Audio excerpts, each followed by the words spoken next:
किसी कार्यक्रम कर रहे हो रोज, इसमें क्या जवाब दे दो? गलत है, बिल्कुल सही है। आप गलत हो, आप गलत हो। आपकी कमजोरियां यार यहाँ एक्शन में मत दिखाओ। जितना इतना जोर आ रहा बुरा लगता है ना, तो आपके आगे सरकार से बात करो। आप सरकार से बात करो, आपको बिठा रखा है ना, करो ना। फिर कब ये क्या कह रहे हैं सारे लोग, ये क्या किसान लोग क्या लेना है? गलत तरीका नहीं, सुननी पड़ेगी।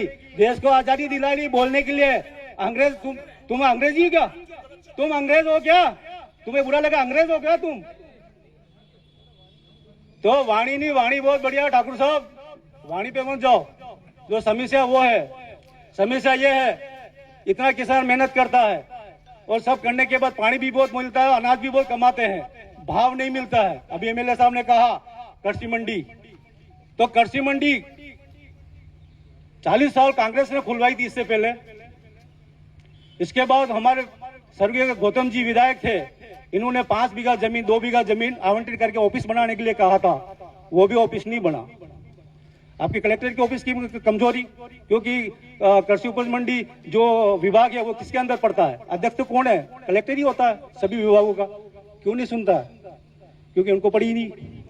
किसानों के क्या है, गरीब लोग हैं, खाएंगे पिएंगे मरेंगे, क्या फर्क पड़ता? हम तो कलेक्टर से कलेक्टर प्रमोशन होता रहेगा, आगे चलते रहेंगे। तो मेरा ये कहना है कि अनाज का भाव कृषि मंडी पे स्टे लगा है, कुछ जमीन पे लगा है? सवाल ये है।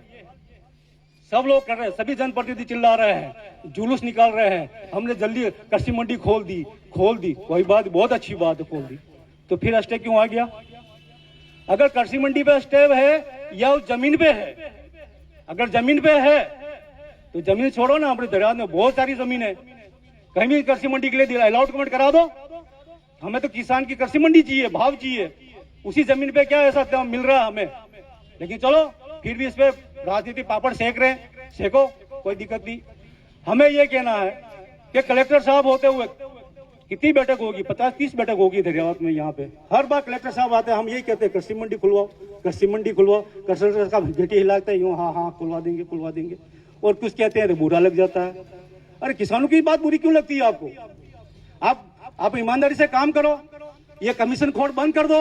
ये प्रतापगढ़ जिला है जो कमीशन खोड़ के नाम से पहचाना जाता है, इस कमीशन खोड़ को बंद करो और ईमानदारी से काम करो। प्रतापगढ़ जिला मजबूत बनेगा, निर्माण कार्य मजबूत बनेंगे। लेकिन आपको पता नहीं पड़ रहा है, आपको तो यूं लगता है हरे नोट किए, तेरा इतना काम दे दिया इतना पैसा दे दे, तेरा इतना काम दे दिया इतना पैसा दे दे। आज जब नहर का पानी खोलने वाला था, जाखंड में भर गया था, आज नहर साफ करने के लिए 5 दिन पहले 10 दिन पहले लेबर लगाई। लेबर भी मौके पे जा रही है, फोटो खिंचवा के वापस घर आ रही है, मौके पे काम नहीं हो रहा है, फोटो खींच के जा रहे हैं और मस्टॉल भरे जा रहे हैं। मस्टॉल का पैसा किसके पास जा रहा है ये भी पता लगाना हमें जरूरत है और आपको भी एक्शन लेने की जरूरत है। अतिरिक्त कलेक्टर साहब, यहाँ मस्टॉल का खेल चलता है पूरे प्रतापगढ़ में। मस्टॉल जगह पैसों की बरसात होती है। इस मस्टॉल को बंद कराना या मस्टॉल को चालू कराओ, उसकी भी एक्शन होना चाहिए, इसकी जानकारी होनी चाहिए कि किसके पास मस्टॉल जा रहा है और किसके पास जा रहा है। अगर ये काम आप नहीं करवाते हो तो फिर आपके यहाँ कलेक्टर बन के रहना और बात सुनने का कोई मतलब नहीं रहता है।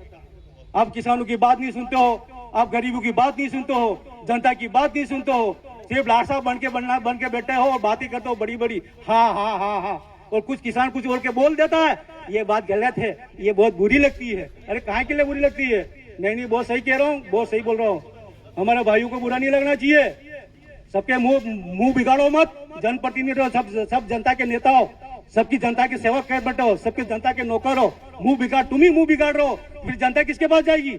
और जिस दिन जनता खड़ी हो गई, तुम यहाँ नहीं बैठोगे, जनता बैठेगी यहाँ पे। कलेक्टर साहब भी भागते हुए नजर आएंगे, कोई नजर नहीं आएगा जिस दिन जनता जाग गई।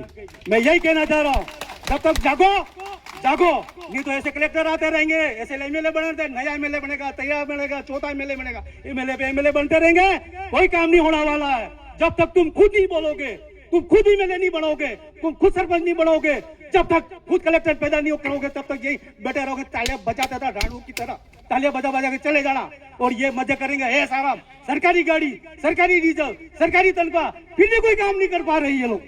क्यों नहीं कर पा रहे? हमारी किसानों की क्यों नहीं सुनवाई कर रही? यही बात कर रहा हूं। मिर्ची लगी हो तो बहुत बढ़िया बात है, नहीं लगी हो तो बहुत बढ़िया हो। लगना आने वाले समय में आप यहाँ बैठने नजर नहीं आओगे, ये समय तैयार हो रहा है।